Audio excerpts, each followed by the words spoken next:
Hi, you're back with Simon at English Coach today, and I'd like to talk to you a little bit about certainty in uncertainty today.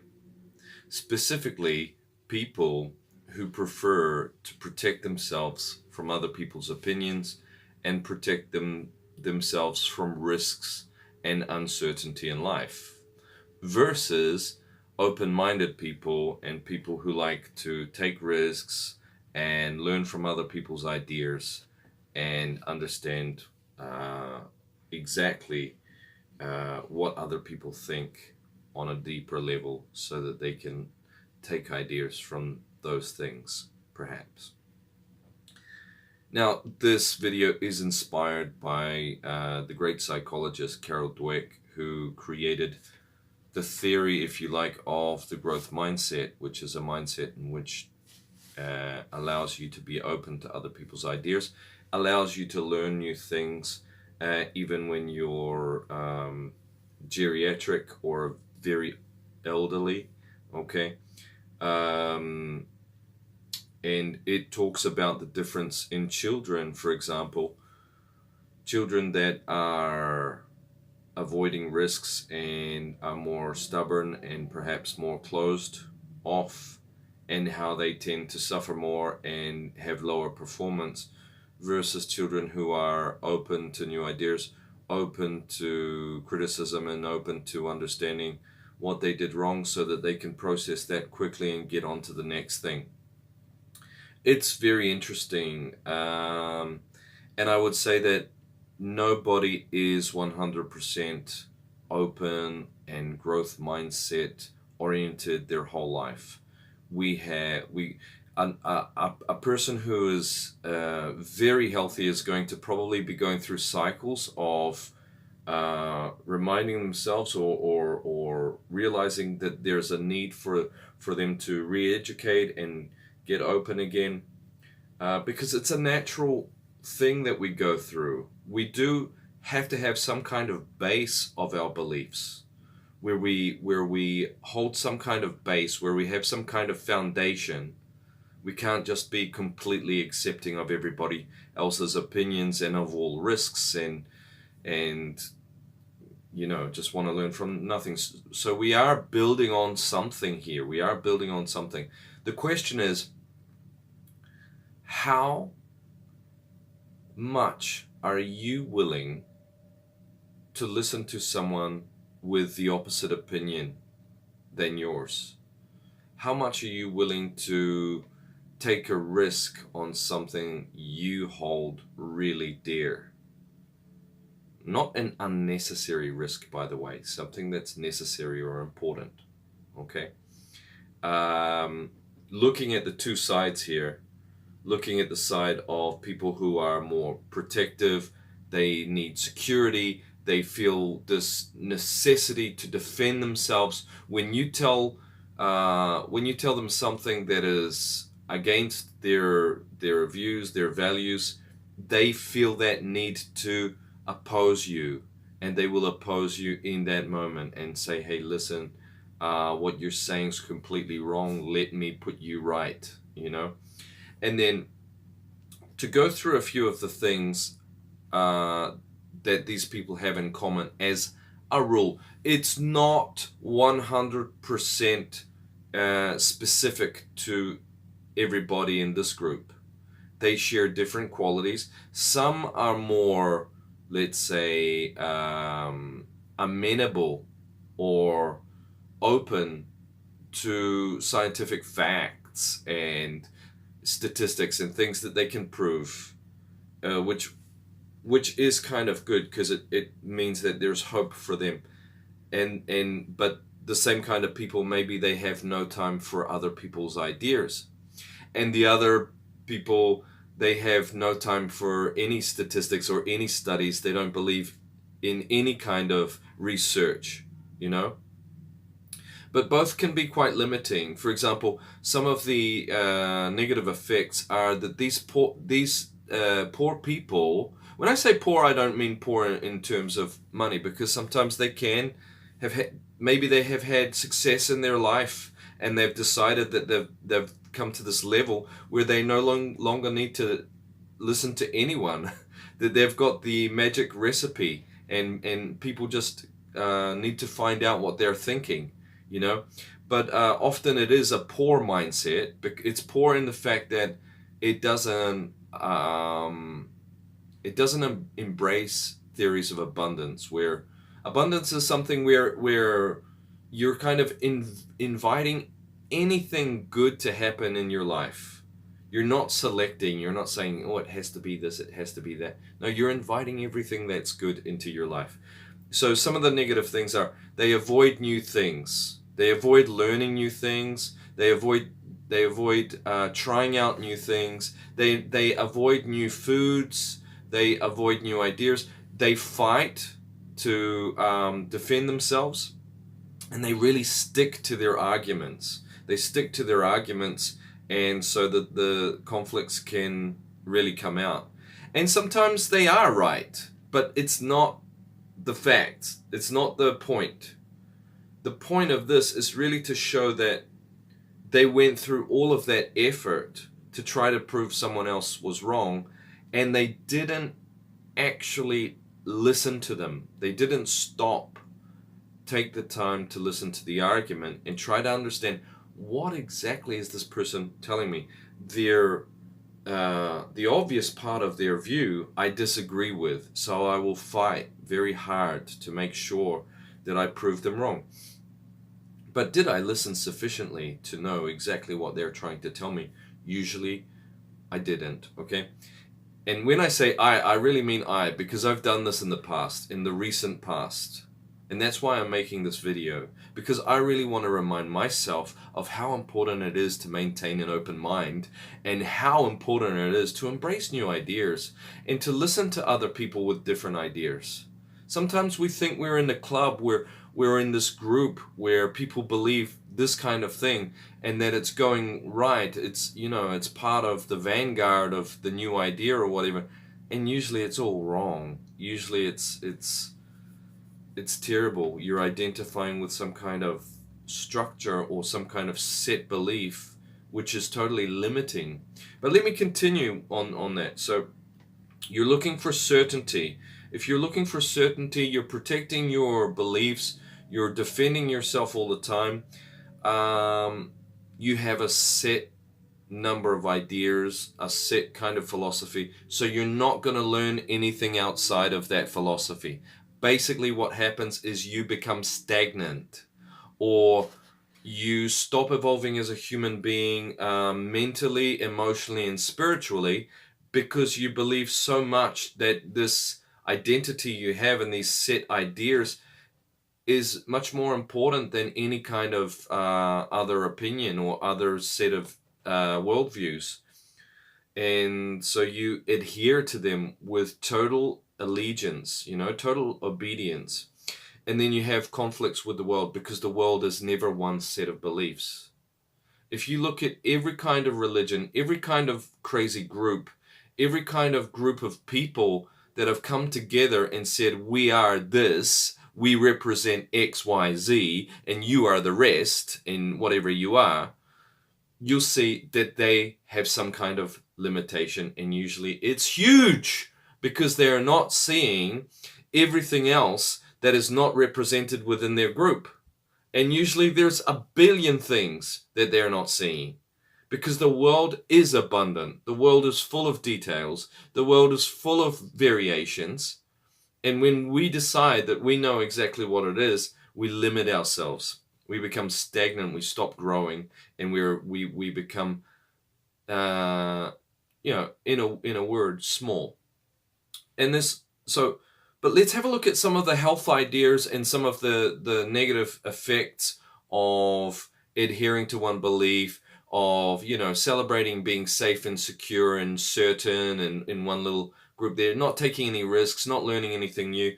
What actually happens is you almost become like concrete in your brain, and even, I'd say, even in your heart as a metaphor maybe, because you have a complete identification with one set of beliefs that is limited. So the worst Perhaps the worst consequence of this is that you have a total failure to deal with change, or you have a lot of problems dealing with change. If something changes in your life and the organization or the beliefs or the philosophy that you practice has not prepared you for it, oh my God, you're in for a huge crisis, and not one that lasts a week or a few days, but one that lasts many months and maybe more than a year.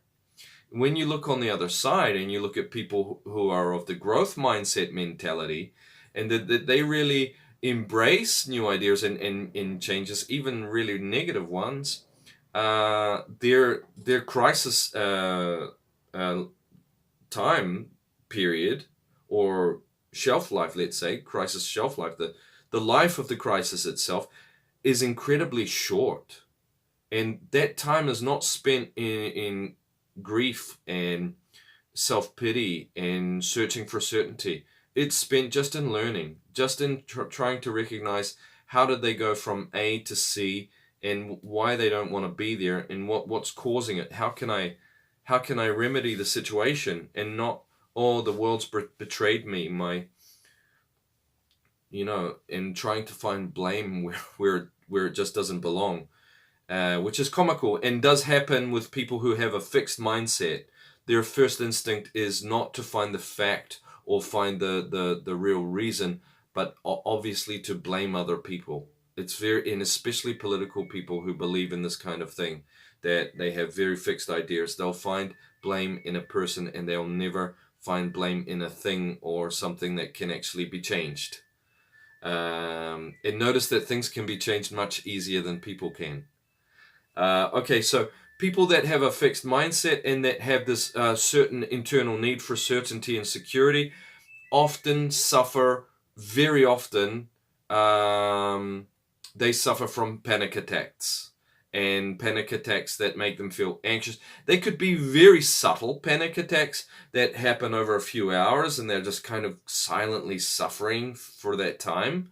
And they're really feeling like, oh my God, I don't know what's going on. I thought I was secure. I thought I was safe. I thought I was certain. I thought I, identified the risks. And here I am. I'm feeling absolutely out of control. What's going on? I can't handle it. And they're kind of suffering on a longer timeline. And I think the worst part of this is, after that period of suffering, they try to tell themselves that it didn't happen. Like, oh, it wasn't as bad as I thought it was. It's just me. It just happens sometimes. It's kind of like domestic violence, where the husband or the wife, but usually always the wife, is getting beaten up and says, oh, it's part of the routine. I get a punch here, I get a kick there, which I think it's terrible. That's the worst thing. Like, accustoming yourself to any kind of violence, whether it's coming from another person or yourself, is wrong.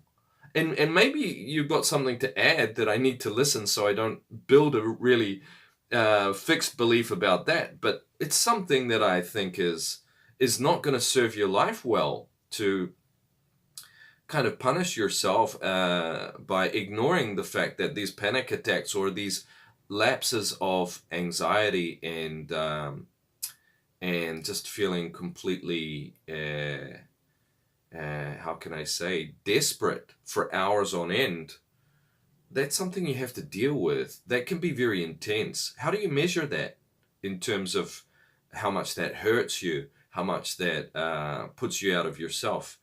Now, the other thing that happens, either parallel to this or separate to this, is that, when you have a set idea, when you have set beliefs, you often like to push them onto other people, as a lot of religious people do, as some political people do, and other organizations do.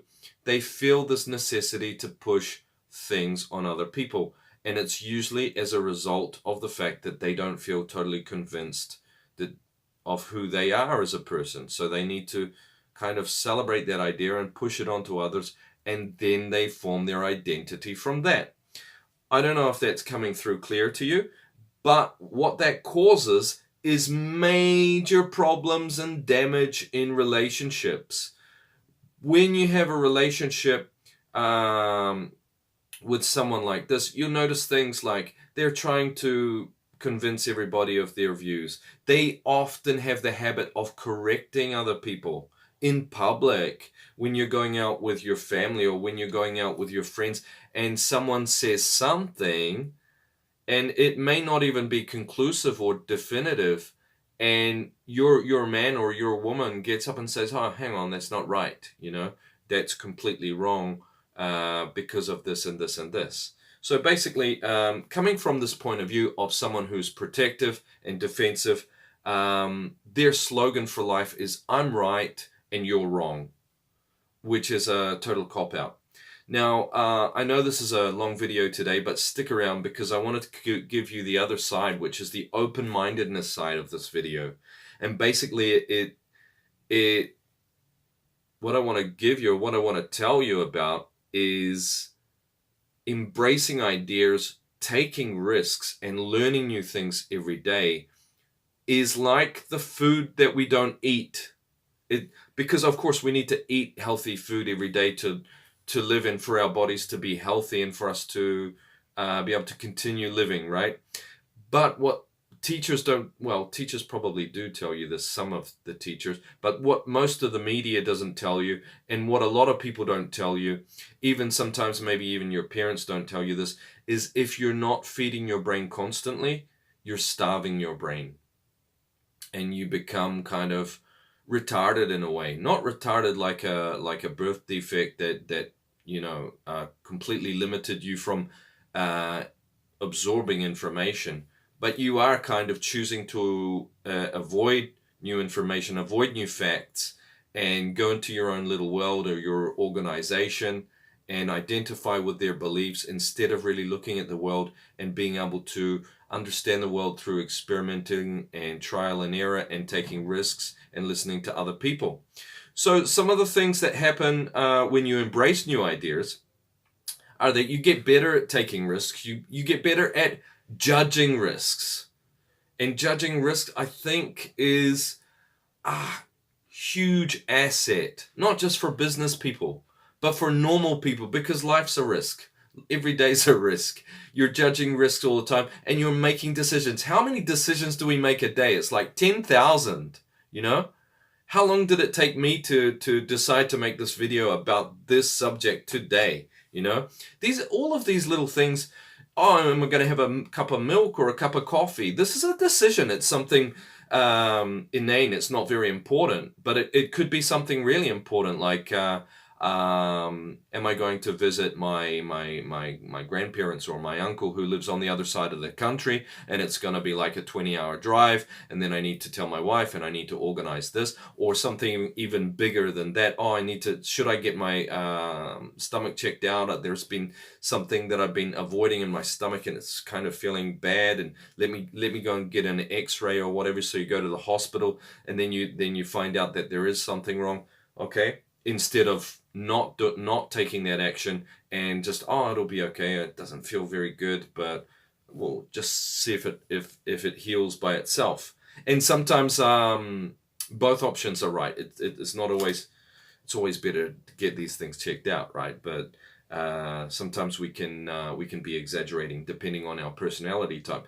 But continuing through this, taking risks and experiencing, it's got so much to do with experiencing life. If you're experiencing life, you're open to life, you're open to other people's ideas, and you're open to testing their theories out in your life, in real life. Like, you take some of their ideas, right, that you think, this guy, I bet you everything he's saying is absolute bull. I don't believe him. But you take his ideas and then you test it or you research it and you really see if there's any grounding to what he's saying or she's saying. And that's fantastic, because often through that process of looking at other people and really listening to them, before you put up any judgment, you learn from them. You learn from them. Everyone has something to offer. Even the most annoying people on the face of the earth have something to offer, because we all experience life and experience, like when you're getting a job, there's two things, isn't there? It's your qualifications and your experience. And believe me, a lot of jobs they're not just looking at your qualifications. Sometimes they're not even worried about your qualifications. Depending on like the skills that you need to develop over that period of time, be it 5 years or 2 years, so that you can actually be effective at the job, they're just looking at your experience, you know? So take a look at that and think about that. Trial and error, learning something.